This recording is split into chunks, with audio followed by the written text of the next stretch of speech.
आदर श्रोता बंधुओं, आइए सुनते हैं बाबा साहब के संदेश।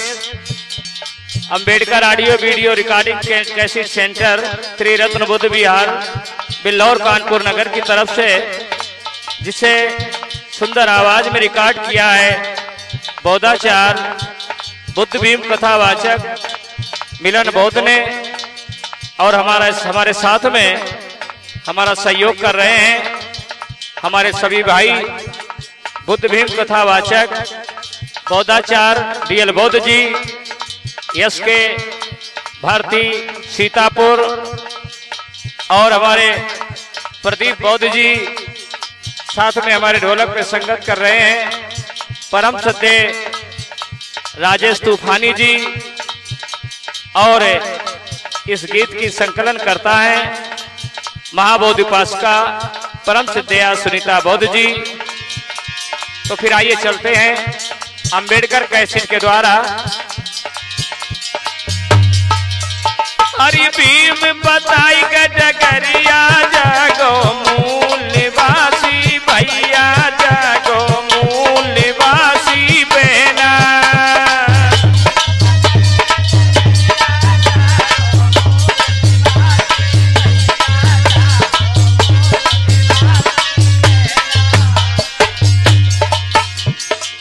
बाबा साहब ने इस देश के दबी कुचली समाज के लोगों को ही नहीं, समूचे देशवासियों को एक संदेश दिया है, और ये कहा है, अरे भीम बताई गजगरिया, जागो मूल निवासी भैया, जागो मूल निवासी बहना।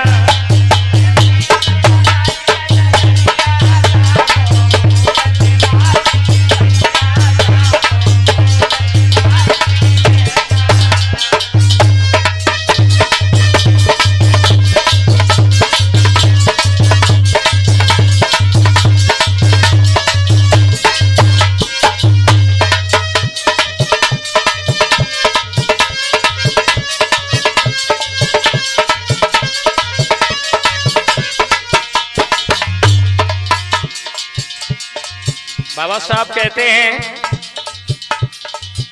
ए भीम बताई गए बेटा पढ़ाई ले हो,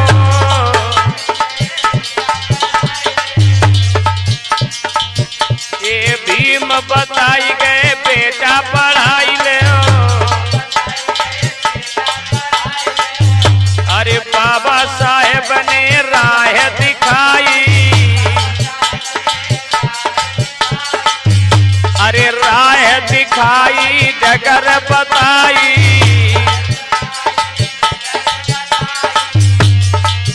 ए भीम बताए गए विधियां पढ़ाई ले हो।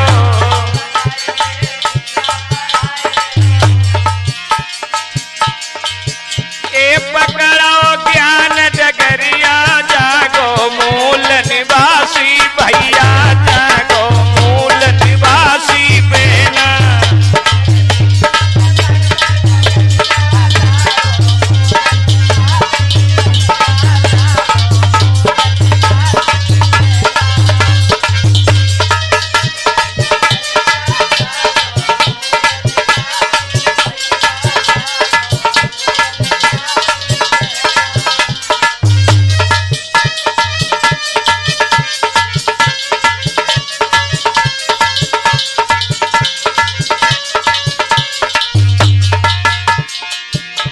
और बाबा साहब ने समझाया, ये हमारी बहनें समझें, ये हमारे भैया लोग समझें कि जिस घर में बेटी बेटा शिक्षित होते हैं वो परिवार उन्नत पर जाता है।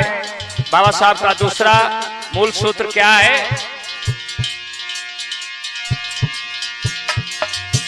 अरे भीम बताई गए हमका डगरिया,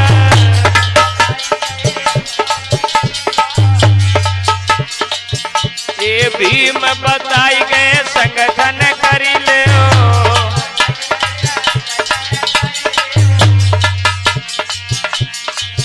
अरे संगठन करी लो, इकट्ठे हुई ले हो।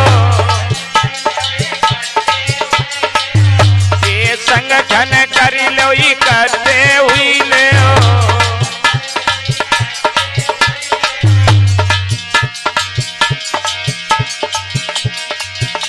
अरे हुई जाए सुखी नगरिया जागो मूल निवासी भैया जागो मूल निवासी भैया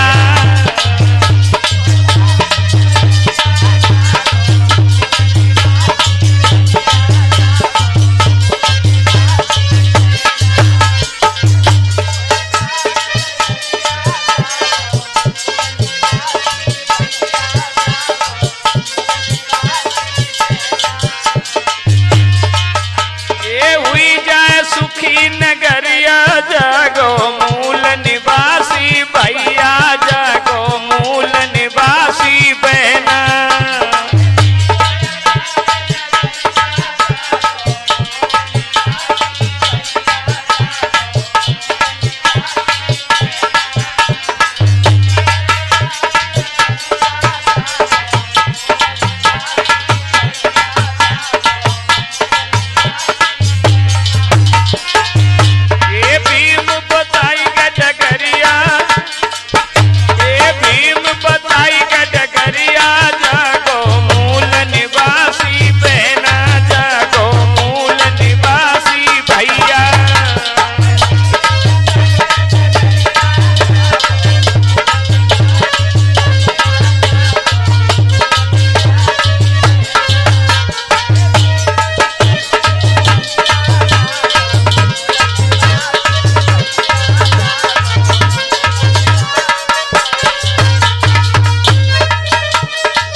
बाबा साहब ने तीसरा सूत्र दिया और कहा ये मेरे भाइयों बहनों ये 3 मूल मंत्र देके जा रहा हूं।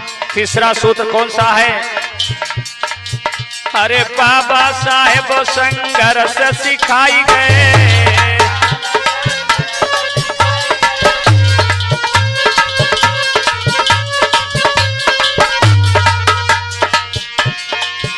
ये बाबा साहेब संघर्ष सिखाई गए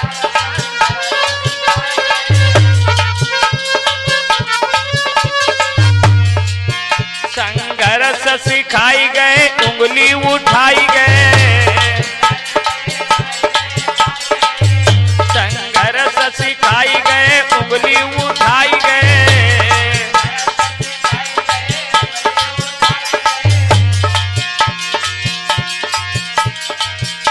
अरे करी ले दिल्ली पे कब्जा जागो मूल निवासी भैया जागो मूल निवासी बहना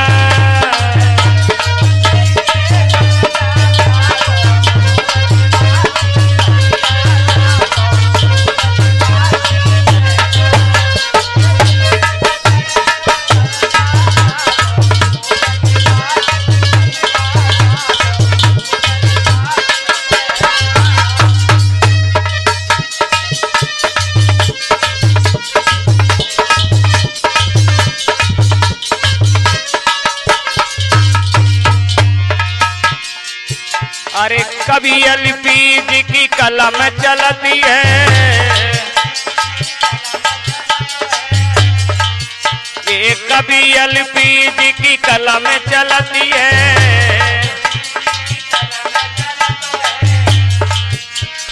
तभी मिली है खुशियां भैया तभी मिली है खुशियां भैया जागो भैया जागो जागो मेरी बहना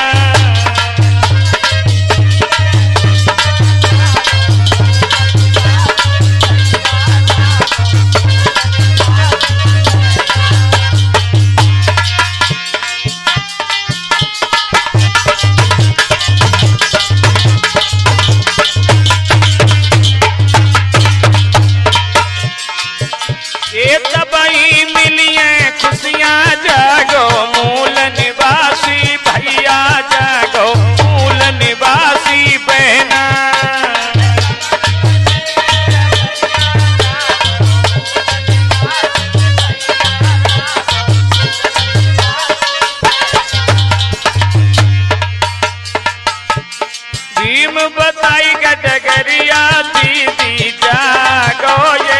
भैया जागो जागो मेरी बहना।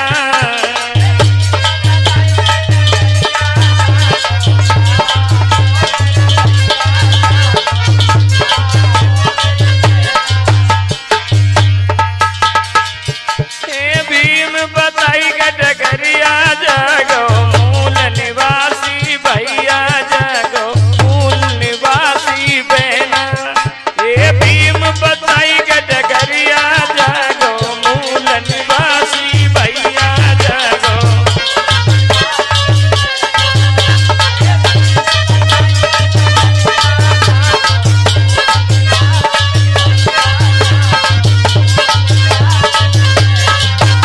बोलिए बाबा साहेब जी तथागत बुद्धि की।